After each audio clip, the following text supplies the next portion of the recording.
a los precandidatos a diputados, a la licenciada Jansen Carolina Funes, que ella es precandidata por el Partido Nacional, por la corriente de Ricardo Álvarez. Muy buenos días, bienvenida. Buenos días, mucho gusto. Y también damos la bienvenida a Gabo Jalil, que él es precandidato a diputado por la corriente de Villeda, del Partido Liberal. Muy buenos días. Buenos días, un placer. Bienvenido. Gracias, gracias.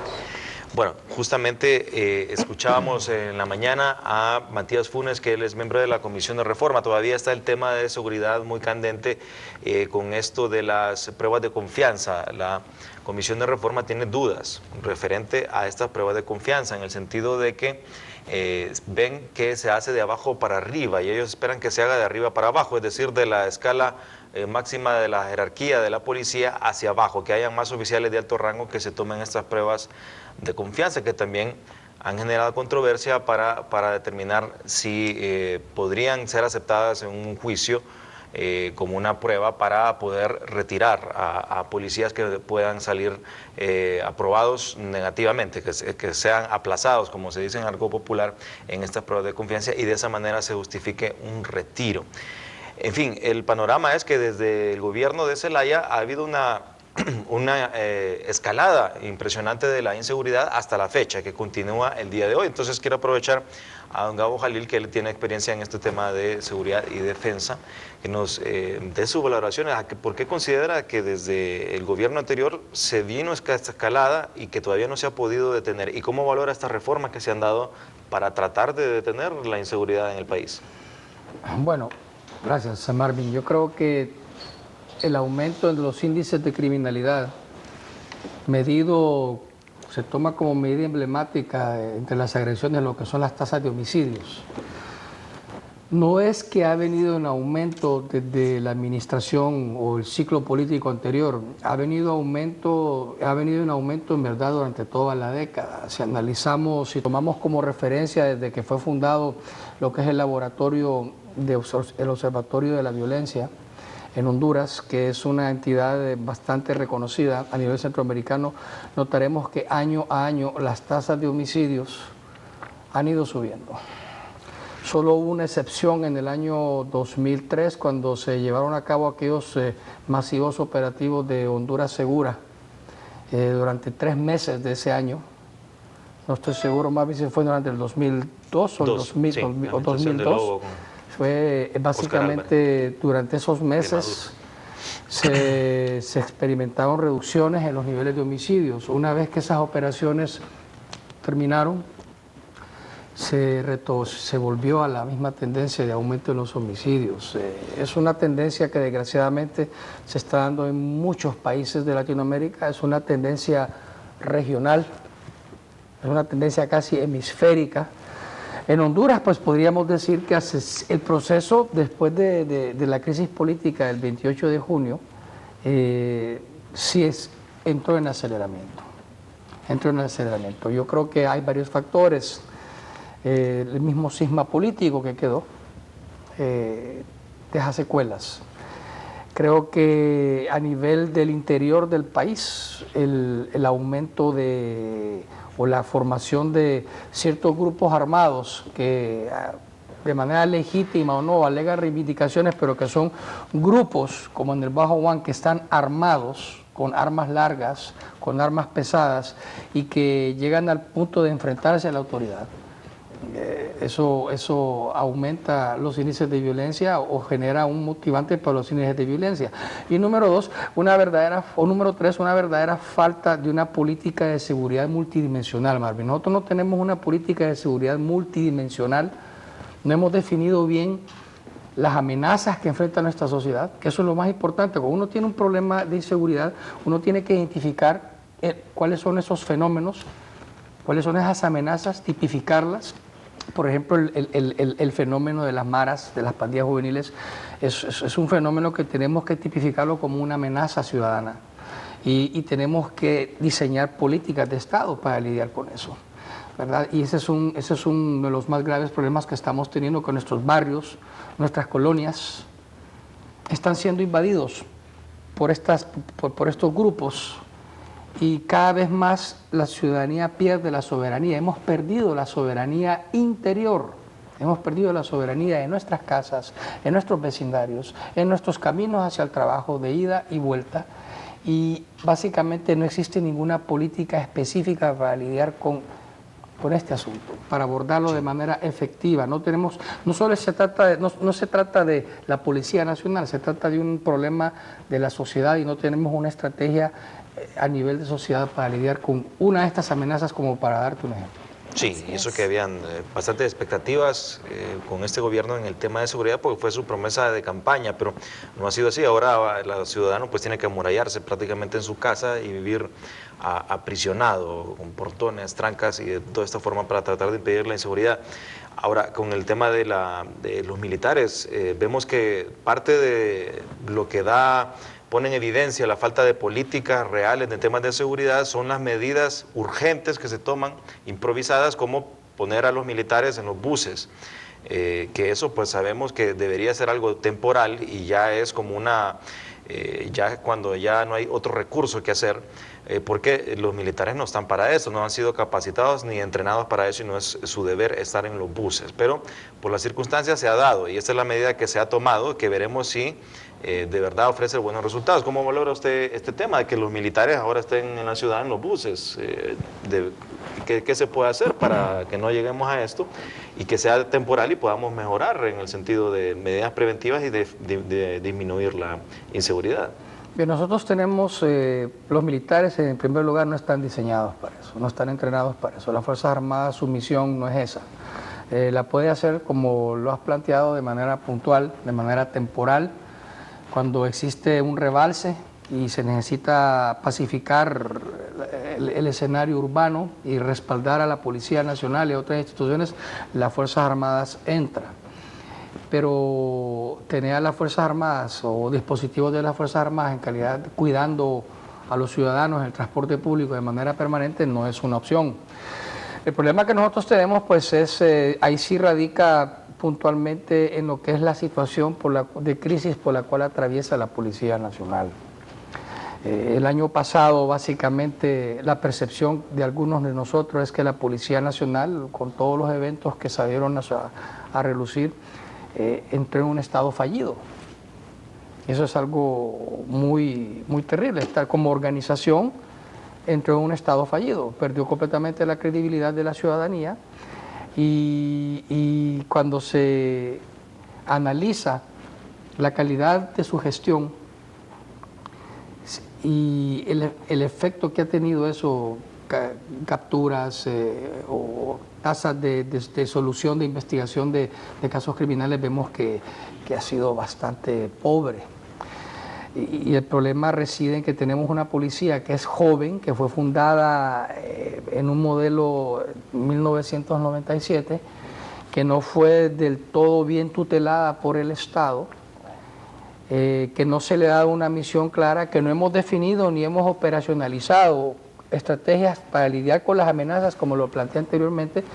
Entonces, nuestra policía en este momento no está dando el resultado que quisiéramos, porque esta gente, además de estar pasando por la crisis de credibilidad que tiene ante la población, que es enorme,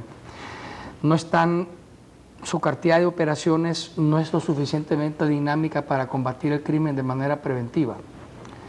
¿Cuál es el problema? No es suficiente tener postas policiales o tener policías o gendarmes o soldados en los buses.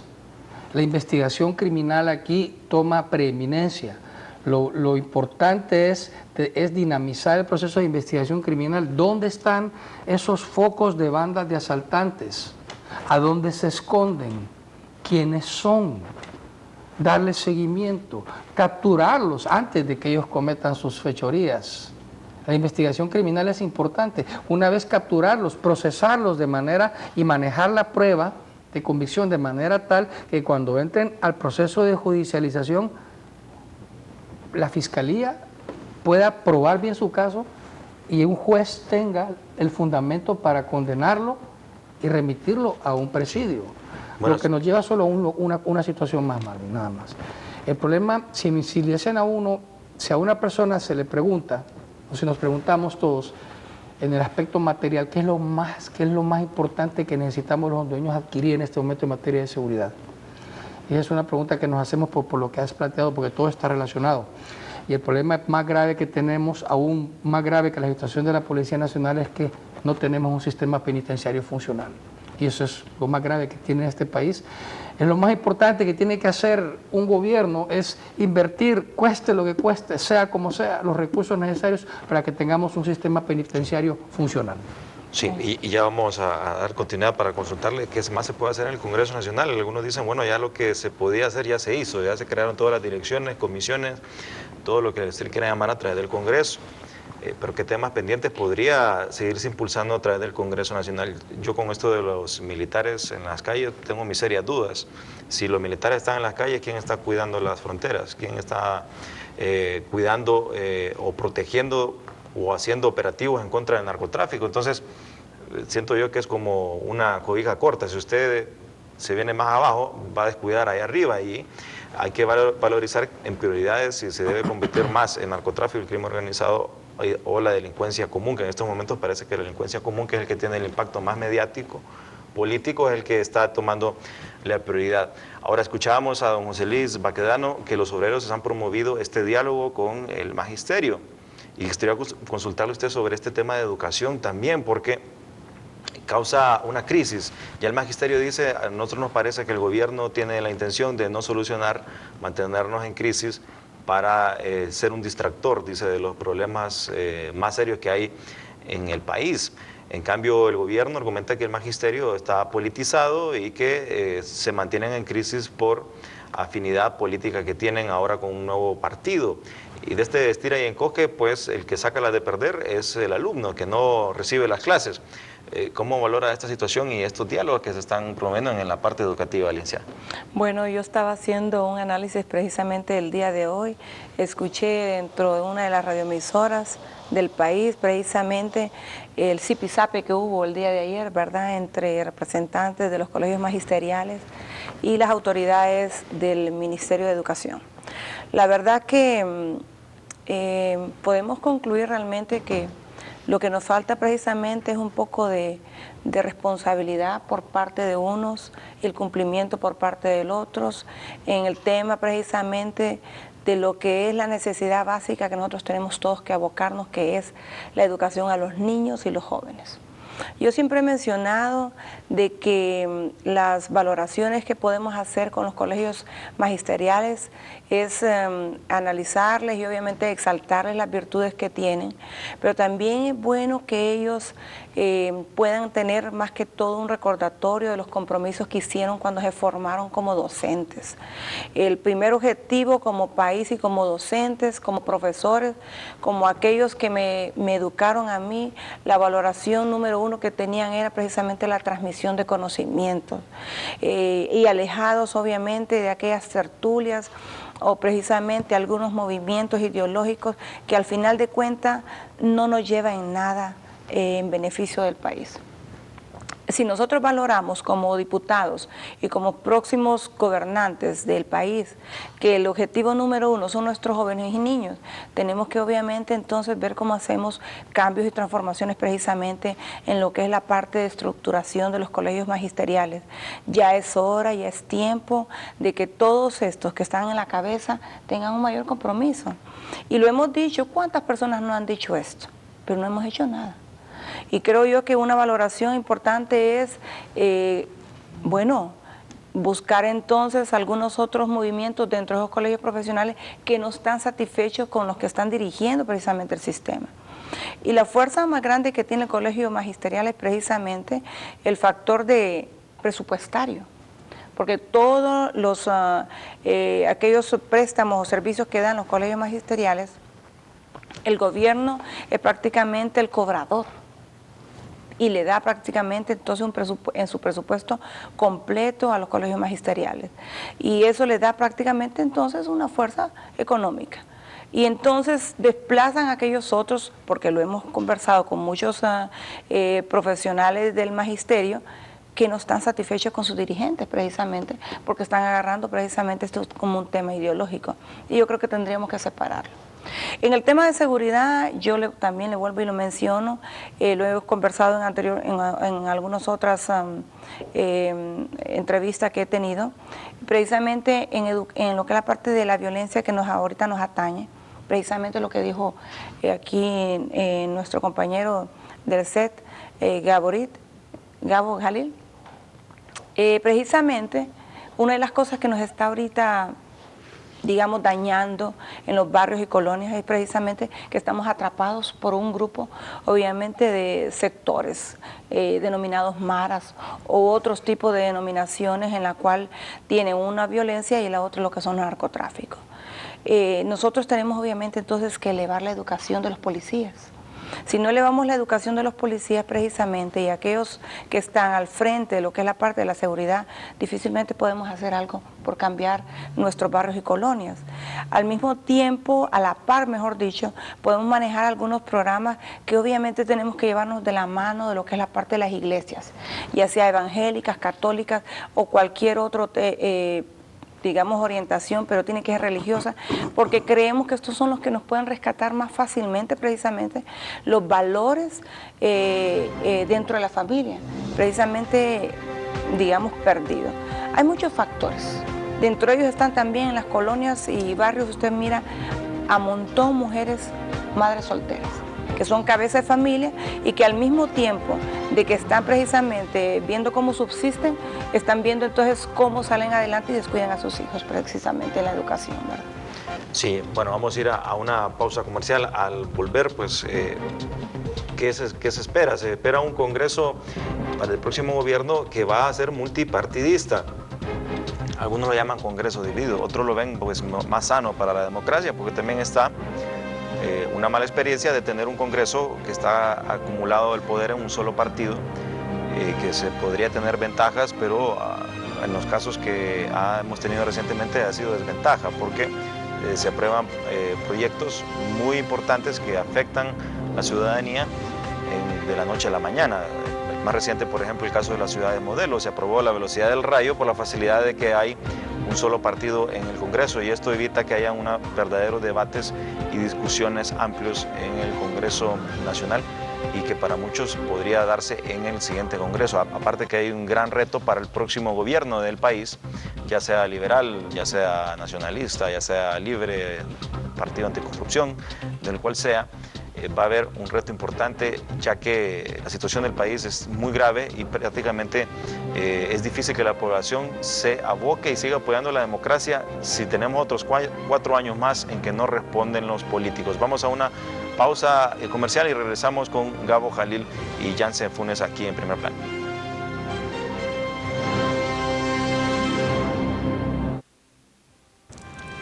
¡Tenemos diputados! ¡Tenemos diputados! ¡Tenemos diputados! ¡Tenemos diputados! ¡Tenemos diputados! ¡Tenemos diputados! ¡Tenemos diputados! Tenemos diputados. Tenemos diputado Toño Rivera, el de los Chocollos, casilla 140. ¡Tenemos diputados!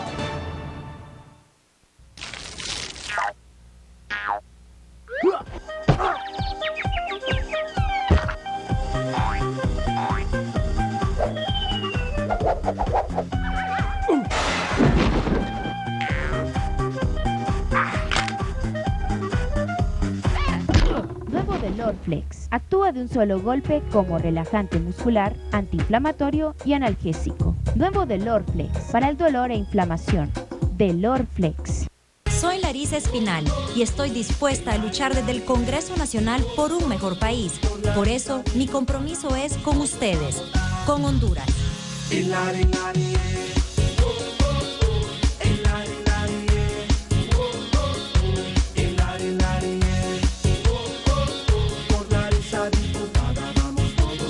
Trabajando juntos, podemos lograrlo. Ota Casilla 62, Larisa diputada, Mauricio Villeda presidente. Es más que un concepto informativo.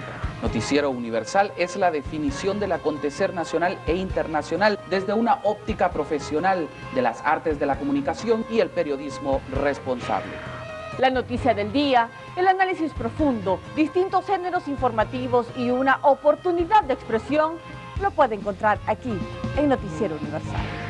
Véanos a través de la señal auténtica de 12 TV de lunes a viernes a las 7 de la noche.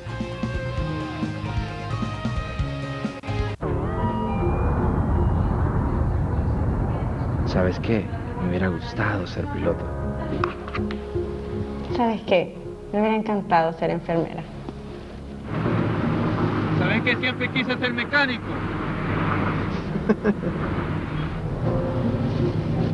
¿Sabes qué?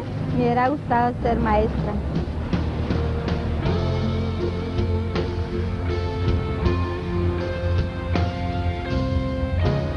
¿Sabes qué? Me hubiera gustado dirigir grandes proyectos.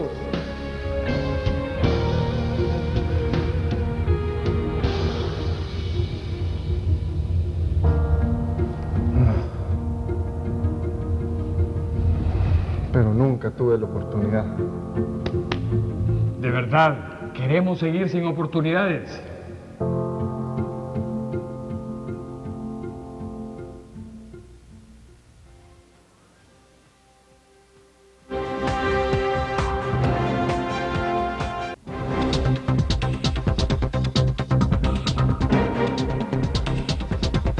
Bueno, continuamos en primer plano junto a Gabo Jalil y Jansen Funes.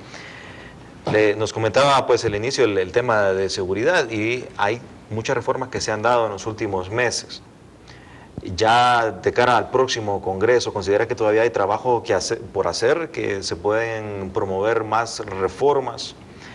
Algunos hablan, por ejemplo, de incrementar las penas, de tener penas más fuertes, reformas al Código Penal.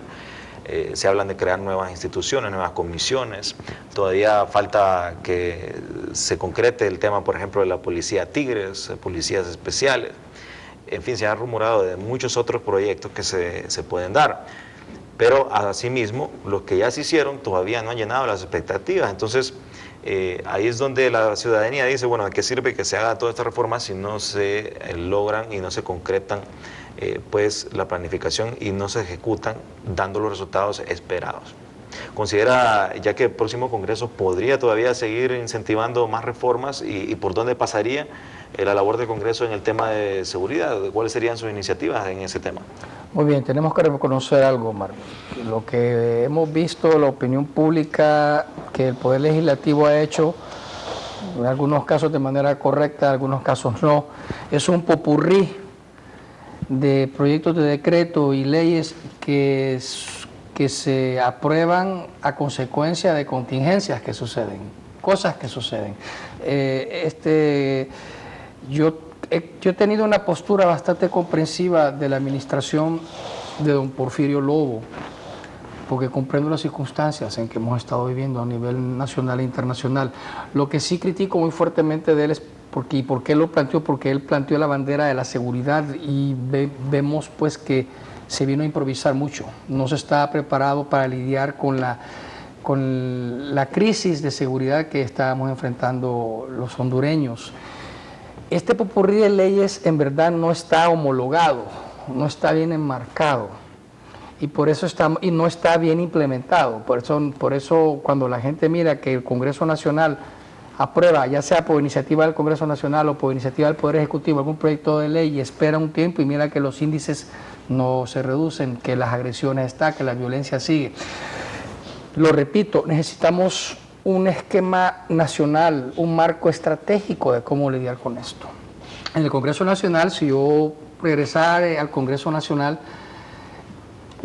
una de las cosas primordiales, bueno, hay una ley que ya ha estado engavetada por muchos años ahí, que es la ley del sistema penitenciario, que no sé por qué no se ha debatido, no sé por qué no se ha discutido, porque se sabe que una vez aprobada esa ley, la cooperación internacional está dispuesta a respaldar a Honduras en la construcción de centros penitenciarios, de un sistema penitenciario funcional. Dos leyes adicionales. Ley marco anticrimen organizado, que lo he planteado en mi propuesta pública, y una ley marco antiterrorista. En los demás países lo han hecho, las han aprobado, los demás congresos. Costa Rica ya aprobó hace varios años su ley marco anticrimen organizado, ley marco antiterrorista. Colombia lo ha aprobado. Casi todos los países del Cono Sur la han aprobado, porque esas leyes nos permiten clasificar la amenaza. El solo pedir penas más duras, castigos más duros como disuasivos no funciona, eso no sirve. Nosotros tenemos un sistema jurídico garantista. Ese sistema hay que mantenerlo relativamente intacto.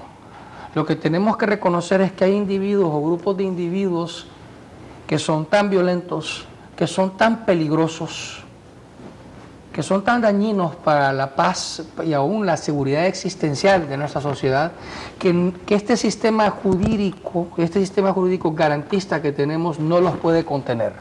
Por eso estos países diseñaron protocolos alternos a través de ley antiterrorismo, ley anticrimen organizado, que son más duros y que le permiten más latitud a nuestros cuerpos de seguridad para lidiar con esos individuos o grupos de individuos que se han convertido en una amenaza para la sociedad. Entonces, cuando una persona con un individuo o un grupo de individuos, una banda, se tipifica como crimen organizado, miembros del crimen organizado, o como terroristas, que practican el narcoterrorismo, prácticamente el impuesto de guerra es una forma del terrorismo de las maras, ¿verdad? Entonces eso le permite al Estado utilizar reglas de enfrentamiento más duras, se le autoriza inclusive utilizar más letalidad a la hora de enfrentarse con estas personas, con estos individuos. Se permiten mayores tiempos de detención previa investigación, mayores tiempos de detención previo, o sea, el proceso de judicialización se vuelve más duro. Y las penas sí se vuelven más contundentes. Eso, en vez de distorsionar el sistema normal que tenemos, que está diseñado para lidiar contra una criminalidad en un entorno normal, en vez de distorsionar ese esquema, formamos o apoyamos o operacionalizamos criterios a través de estas nuevas leyes que le permiten al Estado y a la sociedad lidiar con estos individuos de manera contundente, y en base a estos marcos jurídicos nosotros entrenamos, capacitamos y equipamos nuestras fuerzas para que concurrentemente procedan, ¿verdad? Sí, no, interesante, de acuerdo con su propuesta. Ya tener penas más duras pues prácticamente no influiría, debería haber más temas preventivos, pero también hay que continuar como sociedad civil exigiendo resultados y que no se funcione a reacción. Tenemos un gobierno que reacciona. Usted puede decir, se han tomado medidas positivas, por ejemplo, le pueden decir a uno el tema de un conductor, una persona para las motocicletas. Es algo positivo, estoy de acuerdo, pero ¿por qué tuvo que esperarse a que mataran a Alfredo Landaverde o a que asesinaran a no sé cuántos cientos de personas en sicariato para que se tomara esa medida? Podrá decir, se creó una dirección para la investigación, ¿es algo positivo el gobierno? Es positivo, pero ¿por qué tuvo que reaccionar hasta que mataran a Alfredo Villatoro o mataran al hijo de la rectora? Entonces es ahí donde debe haberse una visión y adelantarse a la situación y tomar las medidas en el momento oportuno. Si usted toma una medida tardía, ya no tiene tanto valor como lo pudo haber hecho antes de que ocurrieran las tragedias. La parte de la granja penal, por ejemplo, para que nos volteáramos los ojos al sistema penitenciario, tuvo que haber un incendiado y haber ocurrido una tragedia en Comayagua. Y aún así, parece que le están esperando que haga otra tragedia en otro centro penitenciario. 3 incendios, Marvin, en menos de una década. En Ceiba, 3 incendios masivos. En este gobierno pues fue el de la granja de Comayagua, y aún así no se ha concretado, se dejó de hablar eso porque ya pasó de la mirilla pública y de la parte mediática y ya